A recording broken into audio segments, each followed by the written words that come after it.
ছোঁয়াকে দেয়ালের সাথে চেপে ধরে শুভ্র। ছোঁয়া ভয়ে চোখ মুখ খিচে ফেলে। রাগে ফুঁসতে ফুঁসতে শুভ্র দাঁতে দাঁতে চেপে বলে, তোর মতো মধুবালার সাথে যদি হাজার ছেলেও ঘষাঘষি করে তবুও এই শুভ্র জেলাস ফিল করবে না, বুঝলি? কিছুটা সাহস জুগিয়ে পিট পিট করে চোখ খুলে ছোঁয়া বলে, হাতে লাগছে ব্যথা খুব, প্লিজ ছেড়ে দাও ভাইয়া। শুভ্রর রাগ যেন সময়ের সাথে সাথে বেড়েই চলেছে। ছোঁয়ার চোখ বেয়ে অনবরত জল ঝরতেছে। ছোঁয়া বসে আছে খাটের কোণে জড়সড় হয়ে, আর শুভ্র দাঁড়িয়ে আছে এক হাত কোমরে এবং আর এক হাতে দেয়ালের সাথে চেপে রেখে। চোখ বন্ধ করে নিজেকে শান্ত করার চেষ্টা করছে শুভ্র। শুভ্র চায়নি এতটা রাগ দেখাতে ছোঁয়ার সাথে, কিন্তু কিভাবে কি হয়ে গেল সে বুঝতে পারেনি। আর চোখে ছোঁয়ার দিকে তাকাতেই বুকে যেন মোচড় দিয়ে উঠল শুভ্রর। ছোঁয়া হাত ধরে বসে বসে বোবা কান্না করছে। শুভ্র ঠাস করে দরজা খুলে হনহনিয়ে নিজের রুমে চলে গেল। শুভ্র যেতেই ছোঁয়া দরজা বন্ধ করে দিয়ে ওর ফ্রেন্ড রকিকে কল দিয়ে বলে, দোস্ত একটা সাহায্য করবি? কি করতে হবে বল শুধু, জানটাও হাজির করে দেব তুই চাইলে। জান দিতে হবে না, আমি আমার ফেসবুক রিলেশনে দিতে চাই। তো দে, সমস্যা কি? আমি তোর সাথে ট্যাগ রিলেশন স্ট্যাটাস দিতে চাই। প্লিজ না করিস না। রকি মুহূর্তেই হ্যাঁ বলে দিল, কিছু না ভেবে, কারণ রকি মনে মনে ছোঁয়াকে ভীষণ পছন্দ করে। শুধু বন্ধুত্ব নষ্ট হবে ভেবে কখনো প্রকাশ করেনি সেটা। কিন্তু পর মুহূর্তে রকির হাস্যোজ্জ্বল মুখে নেমে এলো আবার যখন ছোঁয়া বলল এটা ফেক স্ট্যাটাস। তবুও রকি ছোঁয়ার কাছে কিছু প্রকাশ করেনি, শুধু একটা দীর্ঘশ্বাস ছেড়ে কল কেটে দেয়। ছোঁয়ার ছোট চাচি জায়দা বেগম একা একা নিজের রুমে বসে আছেন আর ভাবছেন ছোঁয়ার কথা। ছোঁয়াকে দেখলেই কেমন জানি আপন আপন লাগে ওনার। বাড়ির অন্য কোনো ছোট সদস্যদের জন্য এমন অনুভূতি হয়নি কখনো, যা ছোঁয়ার জন্য হয়। ছোঁয়ার মা সেলিনা পারভিন জায়দা বেগমের রুমে প্রবেশ করতে করতে বলে, কড়া করে চা করে এনেছি। বিকেলে এই বাড়ি একদম নিস্তব্ধ হয়ে যায়, কারণ সবাই ঘুমায়, কিন্তু তুমি কখনো ঘুমাও না। আর আমারও আজ ঘুম উড়ে গেল কোথায় জানি, তাই একটু বিরক্ত করতে আসলাম তোমায়। আরে আপা, বিরক্ত করবেন কেন? আপনি এসে তো ভালোই করেছেন। বিকেলের এই সময়টা ভীষণ বিষাক্তভাবে কাটে আমার, সব সময় একা একা। জানেন আপা, আমি এতক্ষণ শোয়ার কথাই ভাবছিলাম। আচ্ছা, কি ভাবছিলে? ভাবছিলাম আমার একটা ছেলে থাকলে ছোঁয়া মাকে বউ করে আমার কাছেই রেখে দিতাম। জানেন আপা, আপনার ছোট দেবর তো আমাকে বলছিল ছোঁয়াকে কাগজে কলমে আমরা নিয়ে নিলে ভালো হতো। মেয়েটার প্রতি আপনার ছোট দেওরও ভীষণ দুর্বলতা আছে আপা। উনি সব সময়ই ছোঁয়ার কথাই মগ্ন থাকেন। রাতেও ঘুমাতে ঘুমাতে ছোঁয়ার নাম জপে মাঝে মাঝে। কথাটা শুনতেই আধার ছেয়ে গেলেন সেলিনা পারভিনের মুখে। বুকের মাঝে যেন অজানা ভয় এসে হুট করেই বাসা বেঁধেছে। মুখটা মলিন হয়ে এসেছে। অদ্ভুত রকম কষ্ট উকি দিয়েছে বুক পাঁজরে। সেলিনা পারভিনের এমন অবস্থা দেখে জায়দা বেগম জিজ্ঞেস করলেন, ভাবি আপনার কি শরীর খারাপ করছে? না বোন, বিকালে ঘুমাই তো রোজ, আজ হঠাৎ ঘুম না হওয়ায় এমন লাগতেছে। চিন্তা করিও না, রাতে ঘুমালে ঠিক হয়ে যাবে। তুমি চা খেয়ে বলো কেমন হয়েছে। সেলিনা পারভিন খুব স্বাভাবিকভাবেই বললেন কথাগুলো, কিন্তু জায়দা বেগমের কেন জানি একটুখানি সন্দেহ হলো সেলিনা পারভিনের আচরণে। তবুও দুজনের মনে অস্পষ্ট কথা দুজনই আড়াল করে হাসাহাসি করে সময়টা পার করে দেন। খাবার টেবিলে লিলির দৃষ্টি যায় ছোঁয়ার হাতে। হাতেটা কেন জানি নীলচে হয়ে আছে। লিলি জিজ্ঞেস করতেই ছোঁয়া কাঁচুমুচু করা শুরু করে। শুভ্র বসে আছে গম্ভীর হয়ে। লিলির কথা শুনে সবাই জিজ্ঞেস করে একে একে। জায়দা বেগম আর সেলিনা পারভিন তো প্রায়ই কান্না করেই ফেলেছে। এসব দেখে বেলাল মির্জা আর আঞ্জুমা খাতুন মুখ বাঁকায়। সোয়া কোনো রকম কথা কাটিয়ে দ্রুত খেয়ে রুমে চলে যায়। সোয়া খাটে আধশোয়া হয়ে শুয়ে ফোন হাতে নিয়ে ডাটা অন করেই ফেসবুকে গিয়ে রিলেশন স্ট্যাটাস দেয়। তারপর কিছুক্ষণ ফোন ঘাটাঘাটি করে বাঁকা হেসে ফোন রেখে ঘুমিয়ে যায়। সোয়ার ছোট চাচা জীবন মির্জা আর জায়দা বেগম বসে বসে সোয়াকে নিয়ে কথা বলছেন। জীবন মির্জা একটু গলা খেকারি দিয়ে বলেন, সোয়াকে নিয়ে খুব চিন্তা হয় আমার। মেয়েটা সবার সাথে থেকেও যেন ভীষণ একা। চঞ্চল হলেও মনের গভীরে থাকা কথাগুলো সে কারো সাথে শেয়ার করে না। মাঝে মাঝে ইচ্ছে করে সব ছেড়ে ছুড়ে মেয়েটাকে নিয়ে দূরে কোথাও পালিয়ে যায়। এক টুকরো প্রকৃতি সুখ মেঘ থেকে ছিনিয়ে এনে দিই মেয়েটার হাতে। কিন্তু আমার হাত যে শিকলে দিয়ে বাঁধা। মেয়েটা যে আমার বড় ভাইয়ের মেয়ে। ঠিক বলেছ তুমি। ছোঁয়া যদি আমার নিজের মেয়ে হতো তবে সত্যি সত্যি ওকে নিয়ে হারিয়ে যেতাম দূর অজানায়। এমন পরিবারের ছোঁয়াও ছোঁয়ার উপর পড়তে দিতাম না। যে পরিবারে এক সদস্যকে এক এক চোখে দেখে। এভাবে কথা বলতে বলতেই দুজন কেঁদে দেয়। কিন্তু দুজনের মনের অবস্থা দুই রকম। এই পরিবারের অনেক কঠিন সত্য যে জায়দা বেগমের অজানা এখনো। মাঝরাতে হঠাৎ সোয়া ঘুম থেকে ধরফরিয়ে উঠে বসে। এক জগ পানি সোয়ার মুখ থেকে সারা শরীরে বৃষ্টির মতো বয়ে গেছে। এমন অনাকাঙ্ক্ষিত ঘটনার জন্য মোটেও প্রস্তুত ছিল না ছোঁয়া। হালকা হালকা শীত পড়ছে ইদানিং। এমন গায়ে কাঁটা দেওয়ার মতো শীতে এক জগ ঠান্ডা পানিতে ছোঁয়া ভিজে চুপচুপ হয়ে গেছে। চোখ উল্টিয়ে সামনে তাকাতেই পুরুষালী অবয়ব কাউকে দেখতে পেয়ে তাকে চিনতে মোটেও ভুল করেনি ছোঁয়া। ছোঁয়া রাগে দুঃখে ফুঁসতে ফুঁসতে দ্রুত উঠে রুমের লাইট জ্বালিয়ে দেয়। সামনে দাঁড়িয়ে থাকা মানুষটার চোখ দিয়ে যেন আগুন ঝরছে। ছোঁয়া শুভ্রর চোখ দেখে যেন ভয় কেঁপে ওঠে, আবার রাগও হচ্ছে শুভ্রর এমন অসভ্যতার জন্য। ছোঁয়ার গায়ে নীল টি শার্টটা ভিজে লেপ্টে রয়েছে শরীরের সাথে। ছোঁয়ার খুব শীত শীত লাগছে, তাই সে কাবার্ড খুলে একটা খয়েরি রঙের টি শার্ট আর কালো রঙের প্লাউজু বের করে ওয়াশরুমের দিকে এগিয়ে যেতেই শুভ্র ছোঁয়ার হাত টান দিয়ে কাপড়গুলো মেঝেতে ফেলে দিয়ে চেঁচিয়ে বলে ওঠে, সাহস হলো কি করে তোর অন্য ছেলের সাথে রিলেশনে যাস? বড্ড বেড়ে গেছিস তুই, তাই না? এই কারণেই ওই দিন ছেলেটা এভাবে তোর হাত ধরেছিল। বুঝতে পারছিস সব এবার? আচ্ছা, ছেলেটা কি শুধু তোর হাত ধরেছে নাকি রুম ডেটেও গিয়েছিস তোরা? আমি তো একটু ছুলে তেলে বেগুনে জ্বলে উঠিস। কোথায় কোথায় টাচ করেছে ছেলেটা বল তো শুনি। নাকি বিয়ের আগেই বাসর সেরে ফেলছিস? শুভ্রর কথা শেষ হতে না হতেই ছোঁয়া গায়ে সব শক্তি দিয়ে থাপ্পড় লাগিয়ে দেয় ওকে। গালে হাত দিয়ে হতভম্ব হয়ে যায় শুভ্র। অগ্নি দৃষ্টিতে ছোঁয়াকে যেন সে গিলে খাবে। ছোঁয়া নিজেও ভীষণ অবাক। ক্ষোভের চোটে ছোঁয়া নিজেকে কন্ট্রোল করতে পারেনি আর। আপনি খারাপ সেটা জানতাম, কিন্তু এতটা জঘন্য তা জানতাম না। হ্যাঁ, আমি আপনাকে বিয়ে করার জন্য পাগল ছিলাম এক সময়, কিন্তু এখন আপনার প্রতি কিংবা আপনাদের ঘরের বউয়ের খানদানি বালার প্রতি কোনো লোভ নেই আমার। কিভাবে পারলেন আপনি আমার চরিত্রের এত বড় দাগ লাগাতে? ছি! ও, এখন তুমি থেকে আপনি হয়ে গেলাম। ছেলেটাকে খুব আপন করে নিয়েছিস না? কয়দিন হয়েছে এই সম্পর্কের? আপনাকে বলার প্রয়োজন মনে করি না। কে আপনি? হ্যাঁ, ভুলে যাবেন না আপনি আমার জ্যাঠাতো ভাই, নিজের ভাই নন। ও, ঠিক বলেছিস। 1 মাসের মধ্যে আমি বিয়ে করে দেখিয়ে দেব তোকে। তুই পারলে আমিও পারি। কথাটা বলেই হন হন করে বেলকনি দিয়ে বেরিয়ে গেল শুভ্র। ছোঁয়া ধপাস করে বসে পড়ল নিচে। শুভ্র যে সামান্য ব্যাপার নিয়ে এত খারাপ কথা বলবে ওর চরিত্র নিয়ে তা ছোঁয়ার কল্পনার বাইরে ছিল। কিভাবে পারল শুভ্র এমন বাজে ইঙ্গিতে কথা বলতে? ঘৃণায় গা ঘিন ঘিন করছে ছোঁয়ার। শুভ্র চাইলে দরজা দিয়েও যেতে পারত, কিন্তু রাগে ক্ষোভে যেখান দিয়ে আসছে সেখান দিয়েই চলে যায়। ছোঁয়া ভাবতে পারছে না শুভ বেলকনির দরজা বারবার কিভাবে খুলে ফেলে। সব চিন্তা বাদ দিয়ে ছোঁয়া কাপড় চেঞ্জ করে আসে, কিন্তু বিছানা ভিজে যাওয়ায় সে আর বিছানায় না শুয়ে নিচে বিছানা করে সেখানে গুটিসুটি মেরে শুয়ে পড়ে। শুভ্র রুমে এসে সোজা ওয়াশরুমে গিয়ে শাওয়ার ছেড়ে দিয়ে দাঁড়িয়ে যায় শাওয়ারের নিচে। হঠাৎ কেন জানি শুভ্রর বুকটা ভীষণ খালি খালি লাগছে। অদ্ভুত রকমের কষ্ট হচ্ছে। শুভ্র বুঝতে পারছে না হঠাৎ কি হয়ে যায় ওর। কেন সে এমন অদ্ভুত আচরণ করে ফেলে ছোঁয়ার সাথে? তবে কি শুভ্র সত্যিই কিছু অনুভব করে ছোঁয়ার জন্য?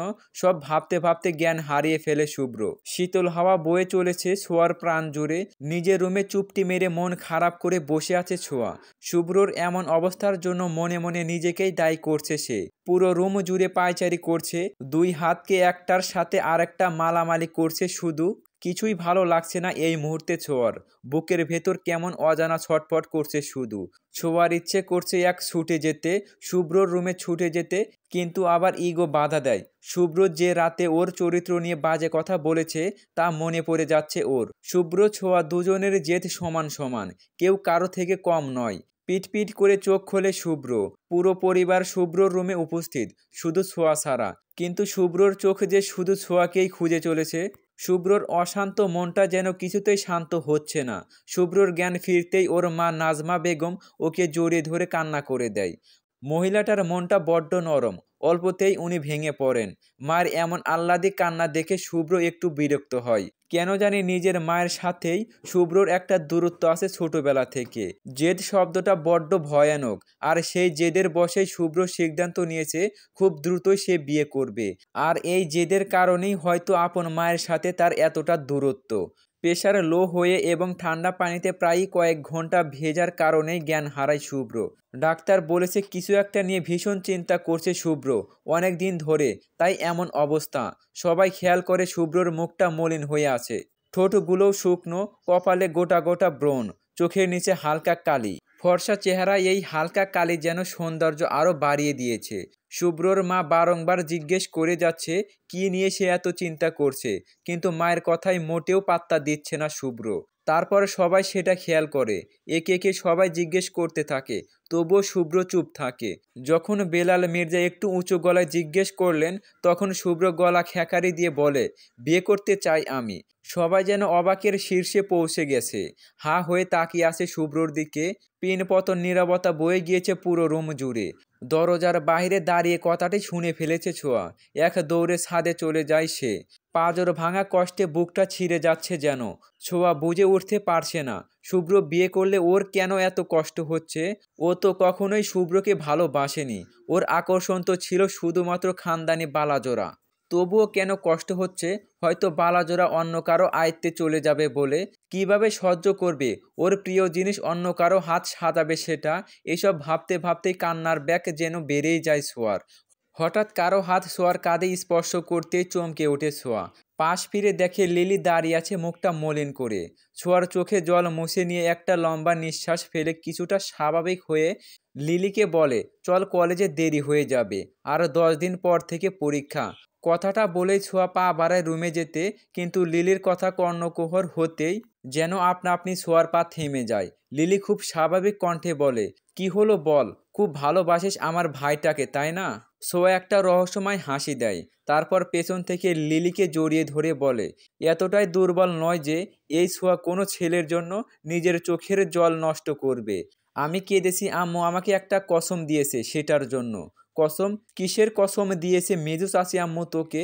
ওই যে তোদের বংশের খানদানি বালা, আমি ছুলে যে অপবিত্র হয়ে যাই, তাই বালা জোড়া আমি যেন না ছুঁই, আর সেটা কসম দিয়েছে আম্মু আমায়। এভাবে বলছিস কেন ছোঁয়া?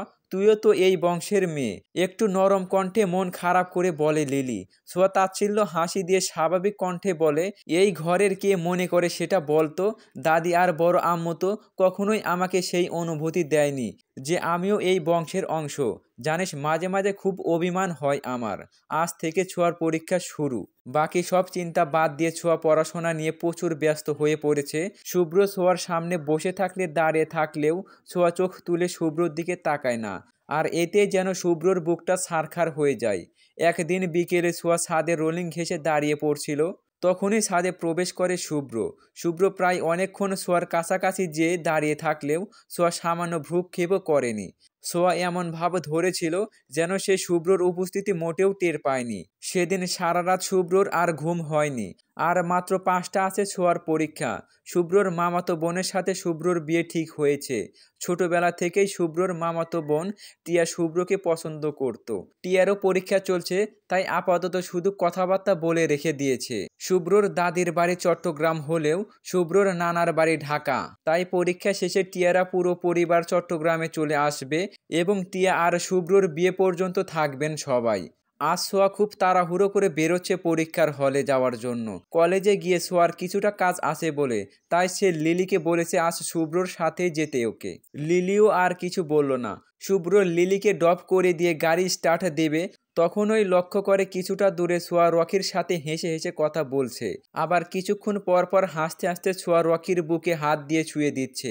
এসব দেখে শুভ্রর ভেতরটা যেন ধুমড়ে মুচড়ে যাচ্ছে। শুভ্র আর সময় নষ্ট না করে চলে যায় সেখান থেকে।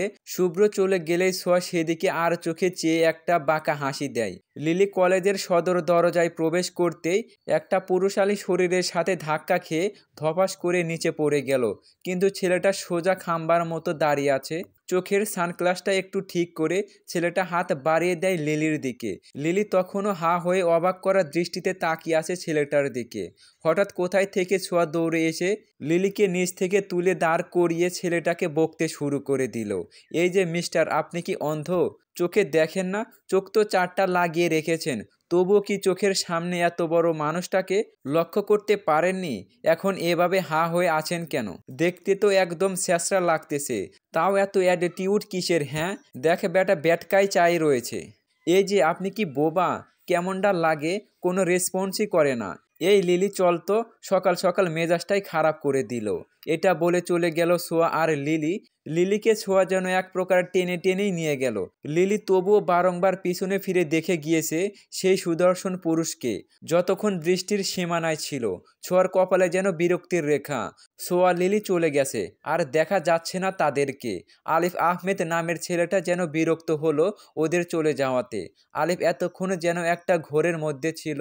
ছোঁয়ার কথাগুলো ওর কর্ণকুহর হলেও চোখজোড়া আটকে গিয়েছিল সেই রমণীর মাঝে, যাকে দেখে হৃৎস্পন্দনটা দুকপুক করে উঠছিল কয়েক মুহূর্ত আগে। ঘোর কাটতে নিজের বোকামির জন্য কিছুটা লজ্জা পায় আলিফ। মুচকি হেসে মাথার চুলে হাত বোলাতে থাকে আলিফ। মুখে হালকা শব্দ উচ্চারণ করে, অদ্ভুত সুন্দরী মেয়ে তুমি। ব্রণ মুখেও বড্ড বেশি মায়াবী লাগছে তোমায়। যদি তুমি আমার হও, তবে অন্য কোনো রমণী এই আলিফের দৃষ্টির সীমানাতেও প্রবেশ করবে না, কথা দিলাম। অদ্ভুত মায়ায় জড়িয়ে গেলে মায়াবিনী। পরীক্ষা শুরু হতে কয়েক মিনিট আছে।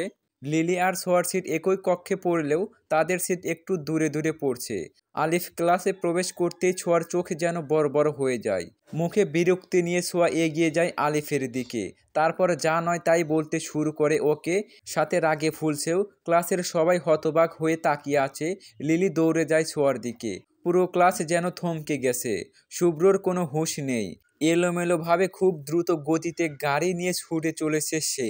বারংবার শুভ্রর চোখে ভেসে উঠছে সোয়া আর রকির সেই সুখময় মুহূর্তটা। জলে দু চোখ ভরে গেল শুভ্রর। শুভ্র গাড়ির গতি বাড়িয়ে দিল আরও। শুভ্র জানে না ওর গন্তব্য। এক মনে চলছে গাড়ি। শুভ্র হয়তো এখনো বুঝতেছে না সোয়া ওর বুকের সবটা জুড়ে মিশে গিয়েছে। সামনে একটা বড় টাক ধেয়ে আসছে, কিন্তু সেসব কিছুই শুভ্রর ধ্যানে নাই। শুভ্রর চোখে শুধু সোয়া আর রকির দৃশ্য আনাগোনা করছে। এই দৃশ্য শুভ্রর কেন এতটা খারাপ লাগছে তা এখনও শুভ্রর পুরোপুরি বুঝতে পারেনি। অপরদিকে ট্রাক চালক মদ খেয়ে একেবারে হুঁশহীন। ভাগ্যটা অদ্ভুত। কার জীবন ঘড়ির টিক টিক শব্দ করে থেমে যায় তা কেউ টের পায় না আগে থেকে। ভালোবাসা সত্যিই নিষ্ঠুর। ঠিক সময়ে ভালোবাসার মানুষকে খাঁচায় বন্দি না করলে উড়ে যেতে সময় লাগে না। চারিদিকের লোকজন ভিড় জমে গিয়েছে। অ্যাম্বুলেন্সও ডাকা হয়ে গেছে। পুরো রাস্তায় রক্তে মাখামাখি। কাকে ডেকে চলেছে আপন মনে, যেন এক নিঃশ্বাসে। চারপাশে লোকজনের সমাগম। ট্রাকের চাপে শুভ্রর গাড়ি পুরো থ্যাতলা হয়ে গিয়েছে। ট্রাকটা উল্টে পড়ে রয়েছে। শুভ্রকে আর ট্রাক চালককে আলাদা আলাদা অ্যাম্বুলেন্সে তোলা হলো। অ্যাম্বুলেন্স চলছে খুব দ্রুত গতিতে। শুভ্র আর ট্রাক চালক দুজনের অবস্থাই ভীষণ খারাপ। হাসপাতালে নিয়ে দুজনকে একসাথে আইসিইউতে ঢোকানো হলো। ততক্ষণে বেলাল মির্জা, নাজমা বেগম, মান্নান মির্জা হাসপাতালে পৌঁছে গিয়েছে। নাজমা বেগম তো হাসপাতালে এসে ছেলের এহেন অবস্থা দেখে দুবার জ্ঞান হারিয়ে ফেলেছে। চিকিৎসা চলতেছে শুভ্র আর ট্রাক চালকের। আরে মহা মুশকিল তো। আপনি আমাদের পিছু নিতে নিতে এখন অবধি চলে এসেছেন। বলতে হবে খুব সাংঘাতিক লোক আপনি। কিন্তু আমিও ছোঁয়া মির্জা। আমার সাথে লাগলে হার নিশ্চিত। এখনই পরীক্ষা শুরু হবে। যান বলছি এখান থেকে। স্যার এসে পড়বে। ছোঁয়া খুব ভাব নিয়ে কথাগুলো বলছে। আলিফের মুখে মুচকি হাসি স্পষ্ট ফুটে উঠেছে, আর তা দেখে ছোঁয়ার গা জ্বলে যাচ্ছে। লিলি ছোঁয়ার হাত একটু চেপে ধরে চোখ রাঙায়। ছোঁয়া পাত্তা না দিয়ে সেদিকে জিভ দিয়ে ভেস্কি কেটে অন্যদিকে ঘুরে দাঁড়ায়। লিলি মুখে লজ্জা এনে আলিফের দিকে তাকিয়ে খুব মিষ্টি কণ্ঠে বলে, ছোঁয়ার পক্ষ থেকে আমি সরি বলছি ভাইয়া, প্লিজ কিছু মনে করবেন না। আসলে সকালে আমারই ভুল ছিল। আমি যদি একটু সাবধানে চলাফেরা করতাম তবে এভাবে ধাক্কা লেগে পড়ে যেতাম না, আর ছোঁয়াও আপনাকে দোষারোপ করতে পারতো না। যাই হোক, আমার বোনের পক্ষ থেকে আমি ক্ষমা চেয়ে নিচ্ছি। আলিফ এখনও তার মায়াবিনীর দিকে মুগ্ধ দৃষ্টিতে তাকিয়ে আছে। লিলি লজ্জায় নিচের দিকে তাকিয়ে মুচকি হাসছে। লিলির যে সাহস হচ্ছে না আর আলিফের দিকে তাকিয়ে থাকার। প্রথম দেখায় লিলির আলিফকে ভালো লাগতে শুরু করে, আর আলিফও তার মায়াবিনীর মায়ায় আটকে পড়েছে।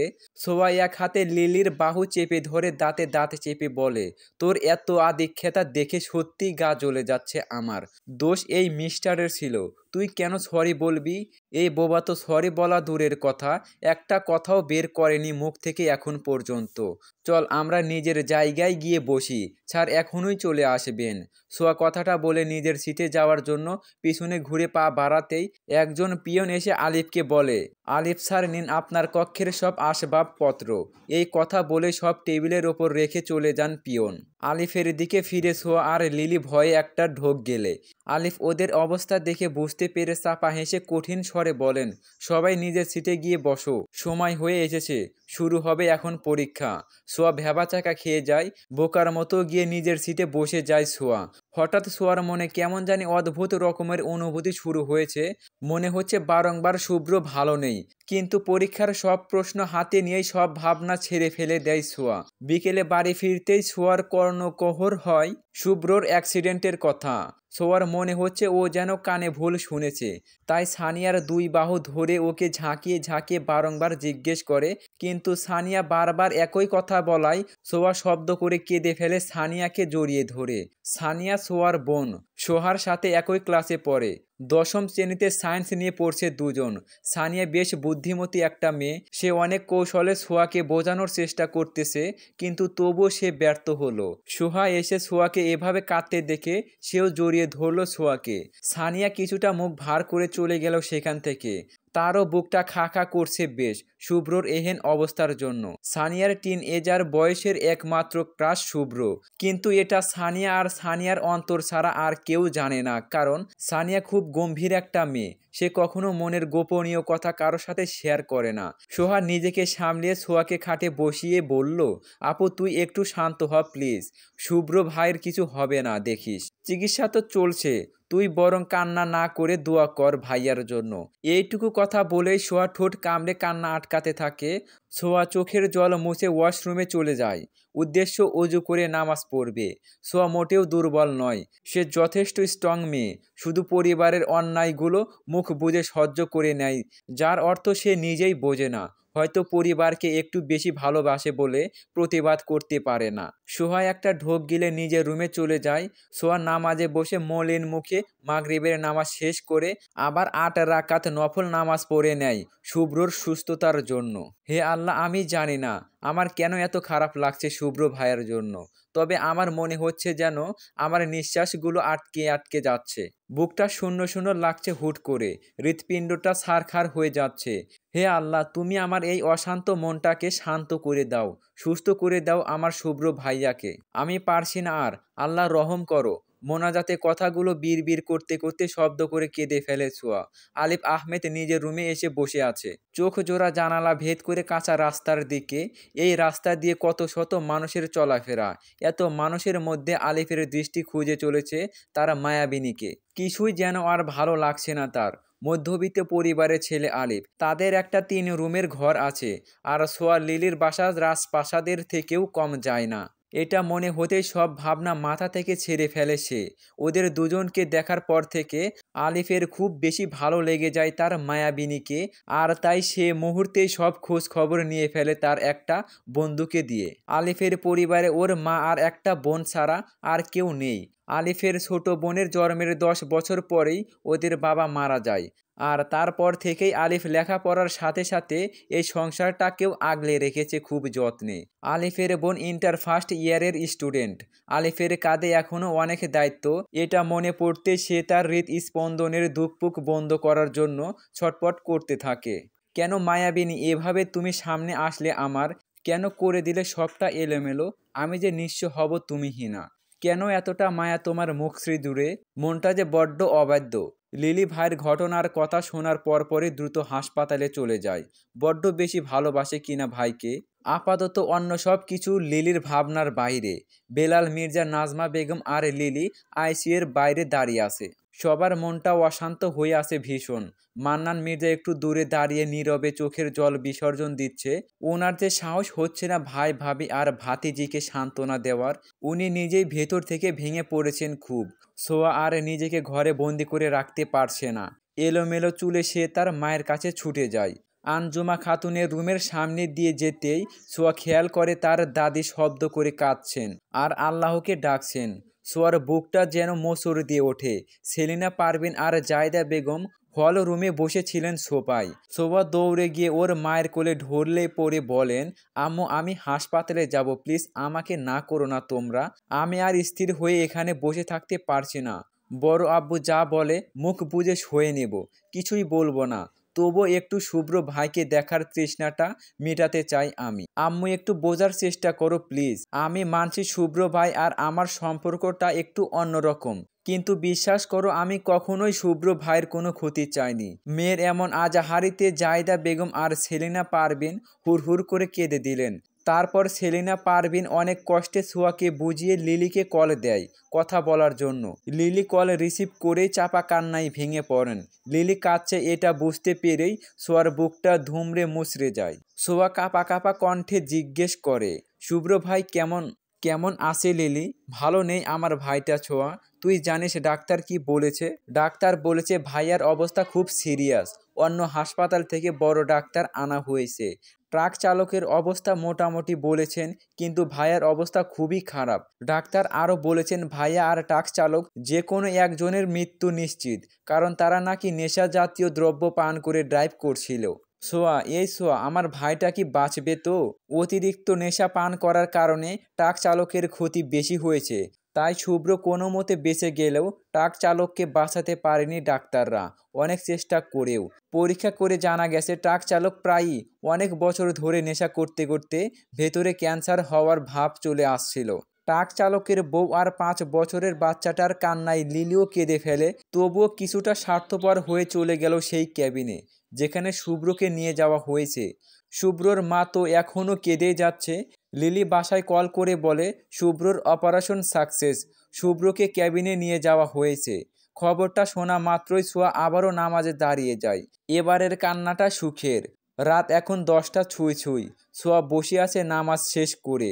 মনটা বেশি ভালো না হলেও মোটামুটি ভালো হয়েছে এই মুহূর্তে। সোয়ার ভীষণ ইচ্ছে করছে শুভ্রকে 2 চোখ ভরে একবার দেখতে, কিন্তু তা তো সম্ভব না।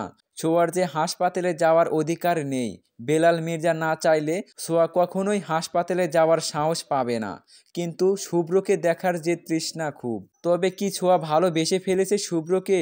নিজের মনের কাছে নিজেই বারংবার প্রশ্ন করে বসে ছোঁয়া, কিন্তু উত্তর পায় না কখনো। এক বুক দীর্ঘ শ্বাস নিয়ে ছোঁয়া বিছানায় গা এলিয়ে দেয়। শুভ্রর জ্ঞান ফিরতে সে দেখতে পেল নাজমা বেগম বেলাল মির্জা সোফায় বসে আছে আর লিলি জানালার কাছে দাঁড়িয়ে আছে। শুভ্র চোখ বুলিয়ে পুরো রুম একবার পর্যবেক্ষণ করে নিল, কিন্তু যাকে খুঁজলো তাকে পেল না দৃষ্টির সীমানায়। বুকটা ভার হয়ে আসলো শুভ্রর। ইচ্ছে করছে চোখ দুটো আবারও বুজে নিতে, তাও চিরকালের জন্য। ভালোবাসার মানুষের পাশে যে অন্য কাউকে সহ্য করা ভীষণ যন্ত্রণার। খুব নীরবেই শুভ্রর চোখের কোণে বেয়ে জল গড়িয়ে পড়ে। শরীরটা যেন হালকা কাঁপছে। শুভ্রর মাথায় বেশি আঘাত পেয়েছে, হাত পায়েও লেগেছে। সুস্থ হতে 1 মাস কিংবা তার বেশিও সময় লাগতে পারে বলে ডাক্তার জানিয়েছেন। লিলি শুভ্রর দিকে তাকাতেই ওর জ্ঞান ফিরেছে দেখে খুশিতে গদগদ হয়ে দেয় এক চিৎকার। বেলাল মির্জা আর নাজমা বেগমও ছুটে আসেন শুভ্রর কাছে। এমন মুহূর্তেও নাজমা বেগমের কষ্ট সব ন্যাকামি মনে হচ্ছে শুভ্রর। খুব ধীরে একটু সময় নিয়ে শুভ্র লিলিকে বলে মা যেন এখনই চলে যায় এখান থেকে, নয়তো সে নিজেকে কষ্ট দেবে আরও। যেন অসহায় হয়ে যায় এইসব শুনে নাজমা বেগম। তবুও ছেলের ভালোর জন্যই নীরবে বেরিয়ে যান কেবিন থেকে। বেলাল মির্জা মান্নান মির্জাকে কল দেয়। উনি একটু কাজে নিচে গিয়েছিলেন। মান্নান মির্জা এসে শুভ্রকে একটুখানি দেখে বাড়ির উদ্দেশ্যে রওনা দেয় নাজমা বেগমকে সাথে নিয়ে। গাড়ি চলছে ধীর গতিতে। চোখের জল যেন বাধা মানছেই না নাজমা বেগমের। ভাবি আর কত কাঁদবেন? অসুস্থ হয়ে যাবেন যে। আমাদের শুভ্র সম্পূর্ণ সুস্থ আছেন এখন, চিন্তার কোনো কারণ নেই আর। মান্নান ভাই, আমার ছেলেটা কি কখনো স্বাভাবিক হবে না আর আমার সাথে? ওর সাথে কি খুব বড় অন্যায় করে ফেলেছিলাম আমি? আমি তো ওর ভালোই চেয়েছিলাম, কিন্তু ওর ভালো চাওয়াটা যে এতটা ভয়ঙ্কর হয়ে উঠবে তা তো জানা ছিল না আমার। কথাগুলো বলেই আরও বেশি কান্না করতে থাকেন নাজমা বেগম। মান্নান মির্জা চুপ হয়ে আছেন মলিন মুখ করে। নাজমা বেগমকে সান্ত্বনা দেওয়ার মতো যে ভাষা ওনার কাছে নেই। মায়ের মন খুবই দুর্বল যে। পরের দিন সেলিনা পারভিন হাসপাতালে এসে লিলিকে বাসায় পাঠিয়ে দেয়। আগামীকাল আবার পরীক্ষা আছে লিলির, তাই বড় মাকে দেখে শুভ্র যেন স্বস্তি পেল কিছুটা। যদি সেলিনা পারভিন না এসে নাজমা বেগম আসতেন তবে দম বন্ধ হয়ে আসতো শুভ্রর। লিলি বাসায় গিয়ে ফ্রেশ হয়ে সোয়ার কাছে যায়। সোয়া পড়ার টেবিলে বসে আছে আনমনা হয়ে। কিছুই পড়তে পারছে না ছোঁয়া। মনটা বারবার বলছে এক নজর শুভ্রকে দেখব। মনের সাথে যুদ্ধ করে ছোঁয়া চোখ মুখ খিচে বসে আছে বই সামনে নিয়ে। ভালোবাসার মানুষকে দেখার তৃষ্ণাটাই অন্যরকম হয়, যা হয়তো ছোঁয়া বুঝতে পারছে না এখনো। পেছন থেকে লিলি এসে জড়িয়ে ধরতেই হঠাৎ ভড়কে যায় ছোঁয়া। লিলিকে দেখে সব লজ্জা শরম ভুলে ব্যতিব্যস্ত হয়ে জিজ্ঞেস করে শুভ্রর কথা। লিলি কিছুটা মুচকি হেসে বলে, নিজেই দেখে নাও নিজের প্রিয়তমকে। কথাটা বলতে বলতেই লিলি ওর ফোনটা এগিয়ে দেয় ছোঁয়ার দিকে। শুভ্রর অনেকগুলো ছবি ভিডিও করেছে লিলি। কিছুতে শুভ্র ঘুমন্ত আর কিছুতে জাগ্রত। ছোঁয়া ছবি ভিডিওগুলো দেখে দেখে অশ্রু চোখেই মৃদু হাসছে। লিলি মুগ্ধ নয়নে দেখছে ছোঁয়াকে। খানিকক্ষণ পর হালকা কেশে লিলি বলল, তবুও কি বলবি তুই আমার ভাইকে ভালোবাসিস না? কথাটা ছোঁয়ার কর্ণকুহর হতেই ছোঁয়া লিলিকে ফোনটা দিয়ে চলে যায় সেখান থেকে। লিলি মুচকি হাসে। দেখতে দেখতে কেটে গেল 2 সপ্তাহ। শুভ্র আজ হাসপাতাল থেকে ফিরছে। শুভ্রকে আবারও নতুন গাড়ি করে বাসায় আনা হচ্ছে। বেলাল মির্জা ছেলের জন্য আবারও নতুন গাড়ি কিনেছে একটা। কথাই বলে টাকা থাকলে খরচ করতে গায়ে লাগে না, এমনই বেলাল মির্জা। শুভ্র চুপচাপ বসে প্রকৃতি দেখছে। মনটা ভীষণ ছটফট করছে ছোঁয়াকে একটা নজর দেখার জন্য। হাসপাতালে সবাই গেছে শুভ্রকে দেখতে, শুধুমাত্র ছোঁয়া ছাড়া। যদিও ছোঁয়াকে লিলি ভিডিও কলে দেখিয়েছে শুভ্রকে কয়েকবার, কিন্তু শুভ্রর কাছে সব অজানা। লিলি বলতে চাইলেও ছোঁয়া প্রমিস নিয়েছে লিলির থেকে, এই কথা যেন কেউ না জানে। শুভ্রর হবু স্ত্রী টিয়াও গেছে কয়েকবার। পরীক্ষা শেষ হতেই টিয়ারা সবাই চলে এসেছে চট্টগ্রাম। আজকেও টিয়া আনতে গিয়েছিল শুভ্রকে। ছোঁয়ার ওপর বেশ রাগ আর অভিমান জমে গিয়েছে শুভ্রর। টিয়া ঢাকা থেকে আসতে পারলে ছোঁয়া কেন যেতে পারেনি, এই একটাই প্রশ্ন শুভ্রর হৃদয়ে আজ কাটছে। এই মুহূর্তে টিয়া ওর পাশের সিটে বসে থাকলেও ভাবনাতে শুধু ছোঁয়ার আসা যাওয়া। গাড়ি এসে থামলো মির্জা বাড়ির সামনে। গেট দিয়ে প্রবেশ করতেই সবাই এসে ঘরের সদর দরজায় ভিড় করে ফেলেছে। টিয়া গাড়ি থেকে নেমে শুভ্রর হাত ধরে ওকে গাড়ি থেকে নামায়। সবাই মুখে চিকচিক করছে খুশি। শুভ্র সবার দিকে এক নজরে তাকিয়ে থেকে একটা দীর্ঘশ্বাস ফেলে। কারণ সবাই উপস্থিত থাকলেও ছোঁয়া যে নেই উপস্থিত। অথচ শুভ্রর জানেই না যে ছোঁয়া ছাদ থেকে দেখছে ওকে। এভাবে কেটে গেল আরও কয়েকটা দিন। শুভ্র কিছু কিছু সুস্থ হয়েছে এখন, তবে এখন একটু একটু কুড়িয়ে হাঁটে। এতদিন হয়ে গেল ছোঁয়া এখনও শুভ্রর রুমে আসেনি। শুভ্র আর থাকতে পারলো না এবার। ছোঁয়া গোসল করছে, এই ফাঁকে শুভ্র ছোঁয়ার রুমে এসে ওর বিছানায় গা এলিয়ে দিয়েছে। শুভ্রর কানে পানির শব্দ ভেসে আসছে। এতে যেন কেমন শান্তি শান্তি লাগছে শুভ্রর। টিয়া মাঝে মাঝে খুব ঘনিষ্ঠ হতে চায় শুভ্রর সাথে, কিন্তু শুভ্র বারবার এড়িয়ে যায়। এতে টিয়ার বেশ রাগ হয়। তবুও টিয়া নিজেকে কন্ট্রোল করে রেখেছে সুন্দরভাবে বিয়েটা হয়ে যাওয়ার জন্য। কথা হয়েছে শুভ্র সম্পূর্ণ সুস্থ হলেই টিয়া আর শুভ্রর বিয়ের কথাবার্তা হবে, কিন্তু এতদিন অপেক্ষা করতে পারছে না টিয়া। খুব টাইট ফিটিং জামা পরিধান করে টিয়া, যা শুভ্রর ভীষণ অপছন্দ। টিয়া চট্টগ্রাম আসার পর থেকে টপস জিন পরা বাদ দিলেও সালোয়ার কামিজের সাথে ওড়নাটা রাখে না গায়ে। এতে শুভ্র রাগ হয়, কিন্তু সে কিছুই প্রকাশ করে না। শুধু কয়েকবার বলেছে যেন ওড়নাটা গায়ে জড়িয়ে নেয়। বাসায় বড়রা আছে। টিয়া কখনো শুভ্রর কথায় পাত্তা দেয়নি, তাই শুভ্রও নিজের মতোই থাকে। টিয়াকে নিজের ধারে কাছেও ঘেঁষতে দেয় না তেমন। ছোঁয়া গোসল সেরে একটা কালো টি শার্ট আর প্লাউজো পরে ওয়াশরুম থেকে আয়নার সামনে গিয়ে চুল মোছায় ব্যস্ত। শুভ্রকে খেয়াল করেনি ছোঁয়া। গুনগুন করে গানও ধরেছে চুল মুছতে মুছতে। তোমায় ছোঁয়ার ইচ্ছা আমায় ভীষণ পীড়া দিচ্ছে, বলো কবে ছুঁয়ে দেবে। এখন এই মুহূর্তে ছোঁয়াকে আর কোনো উচ্চারণ শব্দ করতে না দিয়ে শুভ্র ছোঁয়ার পিছনে এসে বলে কথাটি। ছোঁয়া চমকে যায় হঠাৎ শুভ্রর কণ্ঠ শুনে। দ্রুত চুল মোছার তাওয়ালটা দিয়ে চলবে ইনশাআল্লাহ। কমেন্ট বক্সে কমেন্ট করে জানাবেন।